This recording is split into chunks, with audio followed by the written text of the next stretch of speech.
Sakata la mfanyabiashara na mwigizaji Lulu Mapunda maarufu kama Aunty Lulu na msanii wa nyimbo za injili nchini Martha Mwaipaja pamoja na mtoto wake wa hiari John Martha Mwaipaja maarufu limeweza kuibua sura mpya baada ya msanii huyu wa nyimbo za injili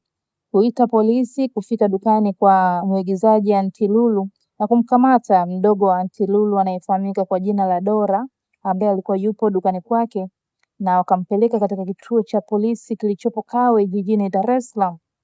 Time Media tunaendelea kufuatilia kwa karibu tukio hili ili kuweza kujua kinagaubaga, lakini kiini cha tukio na kiini cha sababu kwa nini ameweza kuchukuliwa mdogo wake na Aunty Lulu kwa tuhuma za dada yake ambaye hajakamatwa mpaka muda huu yuko uraiani.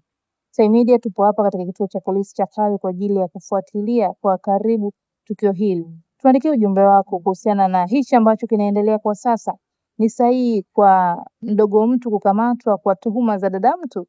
Tuandikie komenti yako, tupo tunasoma, lakini pia endelea kufuatilia mitandao yetu ya kijamii ili kuweza kujua nini hasa ambacho kitaenda kujiri baada ya tukio hili kutokea la mdogo wake na Aunty Lulu kukamatwa kituo cha polisi kufuatia mgogoro wa dada yake na msanii na mtoto wa hiari wa msanii Mwasa Mwaipaja.